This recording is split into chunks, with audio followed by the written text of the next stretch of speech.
Who is the Love? Who is Ar-Rahman? Who is Al-Mannan? La ilaha illallah, Muhammadur Rasulullah. Muhammad is the messenger, to Allah is our return. La ilaha illallah, Muhammadur Rasulullah. Muhammad is the messenger, to Allah.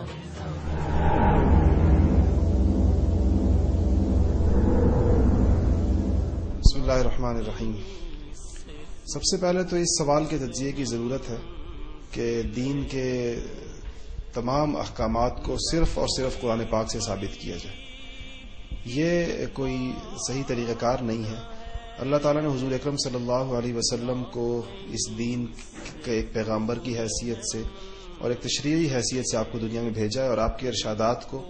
بلکہ آپ کے بعد خود صحابہ کرام کے اجماع کو اور قیاس کو، یہ بھی ساری وہ شکلیں ہیں جن کو دین کے لیے ایک ماخذ کی حیثیت حاصل ہے۔ تو کسی بھی چیز کا مدار اس پر رکھنا کہ صریح قرآن اگر اس کے اوپر ناطق ہو، اگر قرآن اس کے اوپر بات کر رہا ہے یا اس قرآن نے صاف الفاظ میں اس کے بارے میں کوئی حکم دیا ہو، تبھی وہ سزا جاری ہوگی۔ تو پھر تو آپ کو معلوم ہے کہ سنسار ہونے کی روایت بھی جو ہے وہ احادیث سے ہی ثابت ہے، حضور اکرم صلی اللہ علیہ وسلم کے عمل سے ثابت ہے۔ قرآن کے اندر تو کوڑوں کا ذکر ہے، لیکن پھر بھی شاتم رسول کے بارے میں، جو کہ یقیناً یہ ایک بہت اہم ترین مسئلہ ہے اور دین کی پوری عمارت اس سے منہدم ہوتی ہے، کچھ آیات ہمارے پاس موجود ہیں، اس کو اللہ تعالیٰ کے شدید عذاب کی طرف نشاندہی کرتی ہیں کہ ان الذین یؤذون اللہ ورسولہ لعنہم اللہ فی الدنیا والآخرہ واعد لہم عذابا مہینا، کہ اللہ تعالیٰ نے ان کے لیے آخرت کے اندر انتہائی سخت عذاب تیار کر رکھا ہے۔ البتہ ایک آیت ایسی ہے جس کے ذیل کے اندر مفسرین شاتم رسول کی سزا کو متعین کرتے ہیں۔ آیت قرآن پاک کی سورہ توبہ کی 12ویں آیت کہ اعوذ باللہ من الشیطان الرجیم وَإِن نَكَثُوا أَيْمَانَهُم مِّن بَعْدِ عَهْدِهِمْ وَطَعَنُوا فِي دِينِكُمْ فَقَاتِلُوا أَئِمَّةَ الْكُفْرِ إِنَّهُمْ لَا أَيْمَانَ لَهُمْ لَعَلَّهُمْ يَنْتَهُونَ، کہ اگر یہ لوگ معاہدہ کرنے کے بعد اپنا عہد توڑ ڈالیں اور تمہارے دین میں طعن کریں تو کافروں کے سرغنوں سے لڑو، اور ان کے معاہدوں کی کوئی حیثیت نہیں تاکہ وہ باز آ جائیں۔ اس آیت میں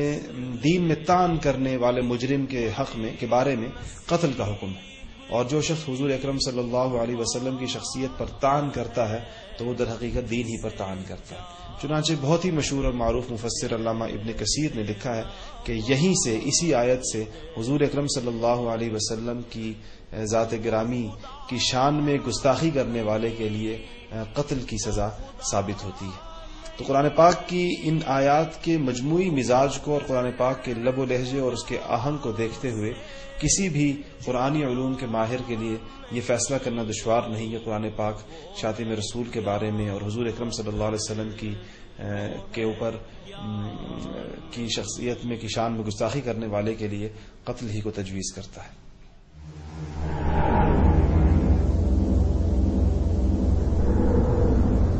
دیکھیے، مکی زندگی کے اندر مسلمانوں کو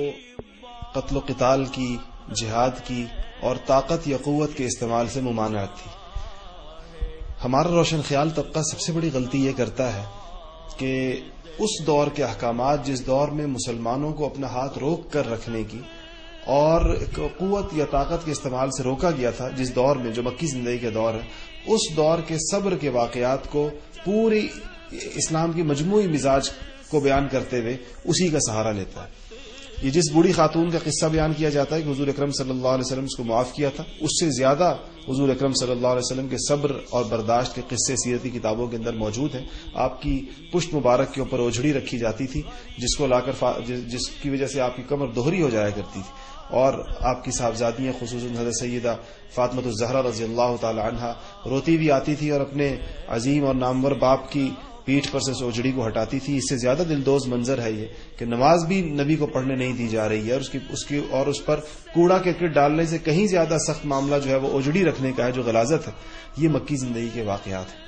اس کے بعد اب حضور اکرم صلی اللہ علیہ وسلم کی شخصیت اور دین کو، اسلام کو ایک دوسرے سے جدا نہیں کیا جا سکتا۔ اب حضور کی شخصیت صلی اللہ علیہ وسلم کی شخصیت پر ہونے والا حملہ در حقیقت دین پر ہونے والا حملہ۔ میں آپ کے سامنے ابو داؤد کی حدیث نمبر 4361 کا متن کا پورا ٹیکسٹ اردو میں پڑھنے کی کوشش کرتا ہوں تاکہ آپ کے سامنے یہ روایت پوری کی پوری آئے، اور یہ بھی خاتون ہی کا قصہ ہے۔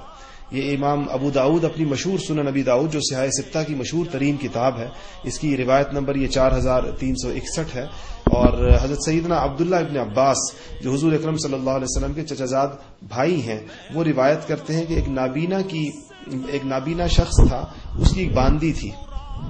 اور وہ باندی اس نے اسی مقصد کے لیے رکھی ہوئی تھی کہ حضور اکرم صلی اللہ علیہ وسلم کو گالیاں دیتی تھی اور آپ کی شان میں گستاخی کرتی تھی۔ یہ روایت ہے ابو داؤد کی، اور حضور اکرم صلی اللہ علیہ وسلم کے چچازاد بھائی حضرت سیدنا عبداللہ ابن عباس رضی اللہ تعالی عنہ اس کو روایت کرتے ہیں کہ ایک نابینا کی باندی تھی جو نبی کریم صلی اللہ علیہ وسلم کو گالیاں دیتی تھی اور آپ صلی اللہ علیہ وسلم کی شان میں گستاخی کرتی تھی۔ یہ اس کو روکتا تھا مگر وہ رکتی نہ تھی، اور یہ اسے ڈانٹتا تھا مگر وہ مانتی نہ تھی۔ راوی کہتے ہیں کہ جب ایک رات پھر نبی کریم صلی اللہ علیہ وسلم کی شان میں گستاخیاں کرنی اور گالیاں دینا شروع کی تو اس نابینا نے ہتھیار یعنی خنجر لے لیا اور اس کے پیٹ میں رکھا اور وزن ڈال کر دبا دیا اور قتل کر دیا اس کو۔ تو عورت کی ٹانگوں کے درمیان بچہ بھی آ گیا اور جو کچھ وہاں تھا وہ خون آلود ہو گیا۔ جب صبح ہوئی تو یہ واقعہ حضور اکرم صلی اللہ علیہ وسلم کے ہاں ذکر کیا گیا۔ آپ صلی اللہ علیہ وسلم نے لوگوں کو جمع کیا اور پھر فرمایا کہ میں اس آدمی کو اللہ کی قسم دیتا ہوں کہ جس نے کیا جو کچھ کیا اس پر لازم ہے کہ وہ کھڑا ہو جائے۔ تو نابینا کھڑا ہو گیا اور لوگوں کو پھلانگتا ہوا اس حالت میں آگے بڑھا کہ وہ کام پر آتا، حتیٰ کہ حضور اکرم صلی اللہ علیہ وسلم کے سامنے بیٹھ گیا اور عرض کیا کہ یا رسول اللہ میں ہوں اسے مارنے والا۔ یہ آپ صلی اللہ علیہ وسلم کو گالیاں دیتی تھی اور گستاخیاں کرتی تھی، تو میں اسے روکتا تھا اور یہ رکتی نہ تھی، اور میں اس کو دھمکاتا تھا مگر یہ باز نہیں آتی تھی۔ تو اور اس سے میرے 2 بچے بھی ہیں، اس باندی سے میری جو موتیوں کی طرح ہے،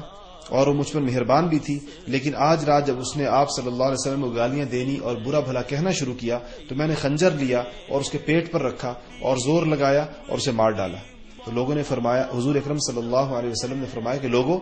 گواہ رہو، سارے مجمع کو جو ان کے سامنے بیٹھا ہوا تھا کہ لوگوں گواہ رہو، اس کا خون بے بدلہ ہے، بے سزا ہے، باطل ہے اس باندی کا خون، یعنی اس کے اوپر کوئی پکڑ نہیں سے۔ یہ روایت ہے، احادیث موجود ہے، اور مکی زندگی کے صبر کے واقعات پیش کرنے والوں کے سامنے یہ روایت بھی ہونی چاہیے۔ امام بخاری نے اپنی صحیح البخاری کے اندر لکھی ہے، اور یہ صحیح بخاری کی حدیث نمبر 3031 ہے۔ حضرت جابر بن عبداللہ رضی اللہ تعالیٰ عنہ فرماتے ہیں کہ حضور اکرم صلی اللہ علیہ وسلم نے ایک بار فرمایا کہ کعب ابن اشرف سے نمٹنے کے لیے کون ہوگا، کیونکہ اس نے اللہ اور اس کے رسول کو تکلیف پہنچائی ہے، یعنی سب و شتم کیا ہے، ایذا پہنچائی ہے، برا بھلا کہا ہے۔ اور خود مشہور شارح جو بخاری کے بہت سب سے مشہور ترین شارح ابن حجر، وہ کہتے ہیں کہ انہوں نے اس کی شرح کی کیا تکلیف پہنچائی گئی تھی۔ انہوں نے فرمایا کہ اشعار کہا کرتا تھا، ایسے اشعار کہا کرتا تھا جس میں حضور اکرم صلی اللہ علیہ وسلم کی شان میں تنقیص اور گستاخی تھی۔ تو محمد ابن مسلمہ نے کہا کہ کیا آپ یہ پسند فرمائیں گے کہ میں اسے قتل کر دوں؟ صحابی نے پوچھا، حضور صلی اللہ علیہ وسلم نے کہ ہاں محمد، فرمایا کہ ہاں میں چاہوں گا۔ تو محمد فرماتے ہیں کہ میں کعب ابن اشرف کے پاس آیا اور آ کر میں نے اس کو باتوں میں مشغول کرتے ہوئے کہا اس سے کہ پیغمبر صلی اللہ علیہ وسلم نے ہم پر صدقات کی صورت میں، زکوٰۃ کی صورت میں بہت ساری مالی ذمہ داریاں رکھی ہیں۔ تو کعب ابن اشرف نے کہا کہ اللہ کی قسم یہ تو بھی تھوڑا ہے، تم اس پیغمبر سے اور بھی مایوس ہوگے وقت گزرنے کے ساتھ ساتھ۔ تو محمد ابن مسلمہ نے کہا کہ اب ایک بار پھر ہم ایک بار ان کا اتباع اختیار کر چکے ہیں، لہٰذا اب ہم مناسب نہیں سمجھتے کہ اسے چھوڑ دیں، البتہ دیکھتے ہیں کہ اس کی دعوت اور دین کا نتیجہ کیا نکلتا ہے۔ اور کہتے ہیں ایسی باتیں کرتے ہوئے، اس کو باتوں میں مصروف رکھتے ہوئے انہوں نے اس کو قتل کر ڈالا۔ اور اس کی اب آپ کے سامنے موجود ہے یہ روایت بخاری شریف کی کہ اس کے لیے باقاعدہ انہوں نے حضور اکرم صلی اللہ علیہ وسلم سے اجازت لی۔ اور یہ ایک تیسری روایت ہمارے پاس ابو داؤد شریف کی روایت ہے، سنن ابی داؤد کی حدیث نمبر 4362 ہے،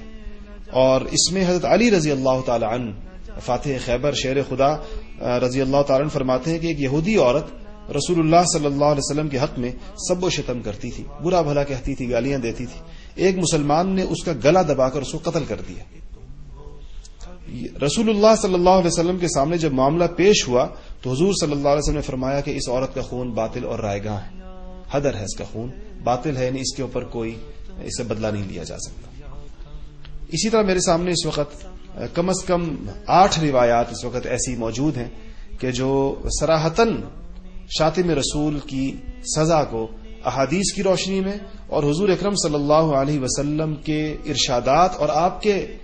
افعال کی روشنی میں بالکل طے کرتی ہیں، اور فتح مکہ کے موقع پر آپ کو پتا ہے کہ ہر انسان کو امان مل گئی جو مکہ مکرمہ جو بیت اللہ میں داخل ہو گیا، یا جس نے حضرت ابو سفیان رضی اللہ تعالی عنہ کے گھر کے اندر جس نے پناہ لے لی، مگر عبداللہ ابن خطل کی 2 باندیاں تھیں، اور جو حضور اکرم صلی اللہ علیہ وسلم کی شان میں، حضور اکرم صلی اللہ علیہ وسلم کی ہجوں میں یعنی اشعار کے اندر آپ کی گستاخی کیا کرتی تھی، تو ان میں سے ایک کو قتل کیا گیا اور دوسری توبہ طائب ہو کر مسلمان ہو گئی۔ ان ساری روایات جو اور بھی موجود ہیں، اس کی روشنی کے اندر یہ بات بالکل روز روشن کی طرح عیاں ہو جاتی ہے کہ حضور اکرم صلی اللہ علیہ وسلم نے اسلام کو، جب اس کو اپنی قوت اور طاقت حاصل ہو گئی اور وہ اس پوزیشن میں آ گیا کہ گستاخوں کے بارے میں کوئی واضح فیصلہ کر سکے، تو اس کے بعد کسی گستاخ رسول کو مسلمانوں کے معاشرے کے اندر اور مسلمانوں کی قوت کی جگہ کے اندر زندہ رہنے کی اجازت نہیں